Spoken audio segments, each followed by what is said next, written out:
Hello, I'm Joseph Dillard, and welcome to the IDL video curricula.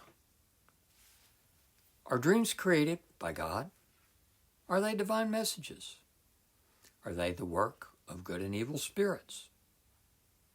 Are shamanistic totem animals or daemons responsible?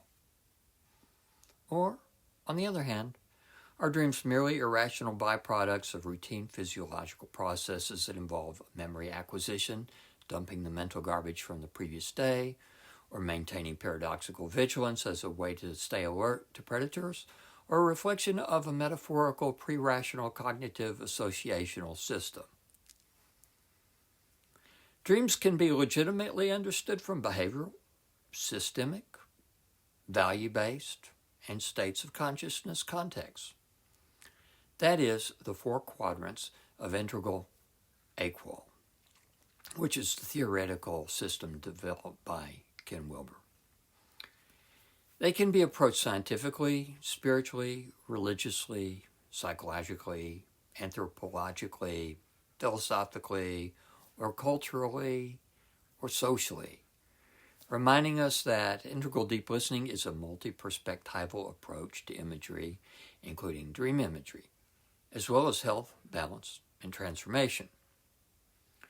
The more of these approaches that we take into account, the less likely we are to become like one of the blind men confronting not only an elephant, but the arguments other blind men have for their understanding of what an elephant is and is not. With that in mind, I want to share a naturalistic approach to understanding how dreams are created, because life itself is sacred and emergent. Integral deep listening does not think it is either necessary or wise to look beyond the natural realm for the sacred, or for life's meanings, because to do so is to ignore or overlook the gold beneath our feet, right here, right now. When we look at nature for processes that might, by analogy, help us to understand the creation of dreams, we can do worse than to look at weather. This is because weather is arguably naturalistic. We don't normally consider God, divine forces, or spirits as the source of weather, because today we have a lot more information about the natural forces that create weather conditions than our ancestors did. The law of parsimony teaches us to favor the simplest explanations that provide solid explanations rather than appealing to, say, Thor, the thunder god, or Yahweh, the early Hebrew storm god. Another way of putting this is, don't reach for teleological explanations first. Instead, reach for naturalistic explanations. Only when and where those fail, reach for teleological explanations.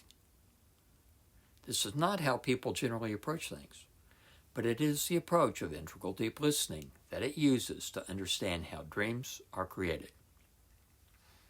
Consider snowflakes, a particular manifestation of ice, which is itself a particular manifestation of a shape-shifting substance we normally call water.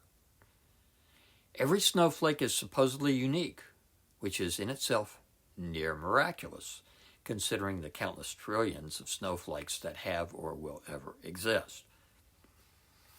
At the same time, every snowflake is a product of clear, rigid limitations. All snowflakes are crystalline, have 6 sides, are made of frozen water, and melt if the temperature gets above freezing. If they are compacted under pressure, they fuse together and make solid ice. While there may be exceptions to these guidelines, for instance, snowflakes on other planets made out of nitrogen, blah, blah, blah, they are accurate enough to be able to predict what you will discover about the next snowflake you examine. Snowflakes also provide a good analogy or metaphor for images and the processes by which they are created. Like snowflakes, we can assume that dreams and images are naturalistic, that is, products of nature. We can also assume that there are conditions under which images are precipitated. The idea of precipitation implies the crystallization or movement into form of something. Regarding images, it implies the emergence into waking awareness of some form. It also implies that, like snowflakes, images are only one manifestation of some underlying context. In the case of snowflakes, we generally refer to that context as water, which can manifest as steam, water, snow, or ice, depending on the temperature and conditions. Of course, snowflakes are a specialized, crystallized manifestation of ice or frozen water. There is really no good name for whatever the underlying processes are that manifest images, because most of them are metaphysical and imply non-naturalistic and teleological processes. These include words like consciousness, or psychic energy, or the subtle realm, or the unconscious and its subdivisions, which are the personal and collective unconscious and superconscious. Going with such terminology just kicks the ball into a metaphysical, spiritual, and teleological cul-de-sac. We end up basically arguing from a pre-personal belief system.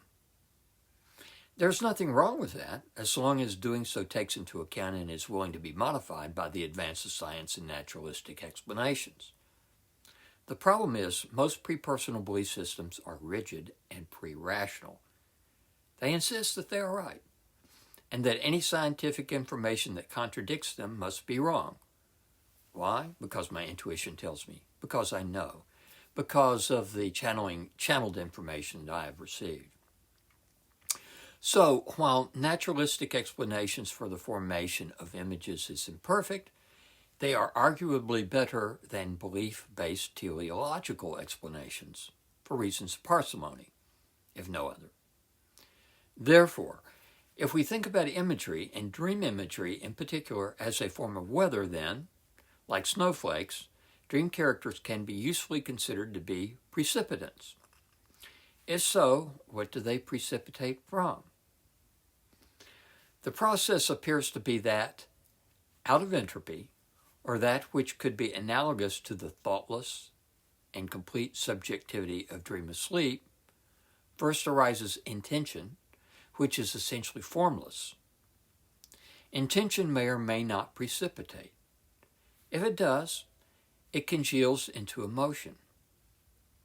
Emotions are indefinite, intermediate forms, somewhere between formlessness and concrete form, but with more structure than intention. Like intention, emotion may or may not precipitate into more concrete structures. But if it does, those forms are called images. These do not exist independently, but appear in relationship to their context and generally to other concrete forms or images, just as snowflakes don't occur independently of the entire weather system. Images exist in systems like local weather. These systems are called dreams when we are sleeping. The creation of personifications of life issues to interview by IDL is based on this model. We start with life issues, which are manifestations of intent. We want to solve this or accomplish that. We go to sleep with those intentions in the background of our minds. We have been thinking about or worrying about or been ignoring or repressing our life issues during the day before we go to sleep. Then, when we sleep, weather precipitates. Aspects of these life issues precipitate first as emotion and then as concrete imaginal forms. So when we attempt to address a chosen life issue, we ask, what feeling or feelings does that life issue bring up? Happy, sad, scared, angry, confused? If that feeling or feelings were a color or colors, what color would it most likely be? We ask this because color is an intermediate step condensation or precipitation of emotion, just as emotion is a precipitation of intent. An advantage of this question is that it is thoroughly pre-rational and likely to provoke a spontaneous answer. It really doesn't matter what the answer is, gray or green or burgundy. There is no right answer. There is no right association of a color to emotion. Once a color or colors are stated, the subject is asked to imagine that they are surrounded by the color swirling around them or in front of them. Then it is suggested that they watch it take form. What shape does it want to take? This is similar to water vapor in the atmosphere freezing into very specific and unique shapes of a particular snowflake. And while snowflakes melt, water persists, either in a liquid or frozen state. Similarly, even if we forget our dreams, as most of us do, the underlying emotions persist to be reincarnated in our waking lives the next day. Now, because humans tend to be addicted to staying in control and making interpretations, you and I may come up with a vague image like fog or an abstract image like a triangle. These typically indicate that the water vapor has not fully condensed. So, particularly with first interviews, IDL often suggests a very concrete manifestation. If this color or colors were an animal, what type of animal would it be?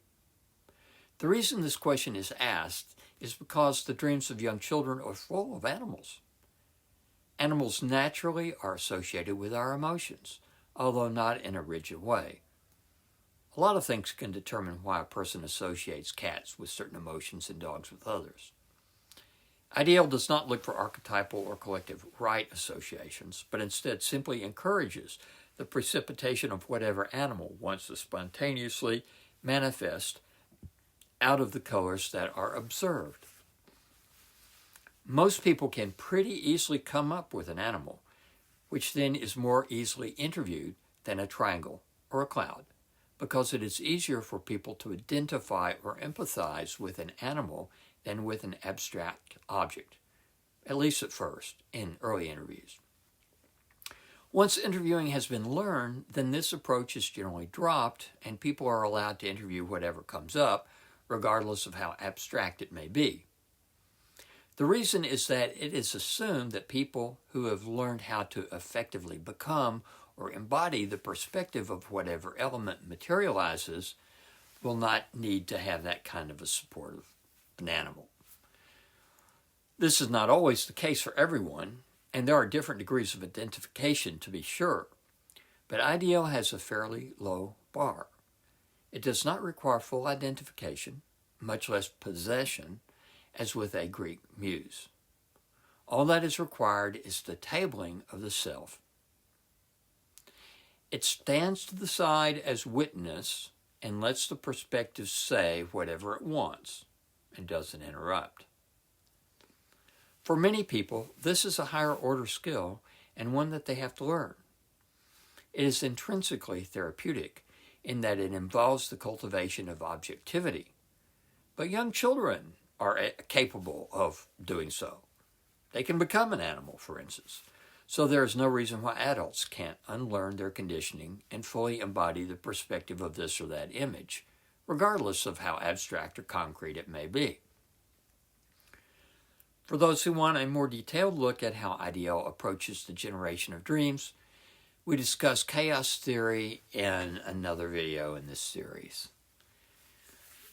To access the entire IDL video curricula, you can go to integraldeeplistening.com. Thanks for watching, and see you next time.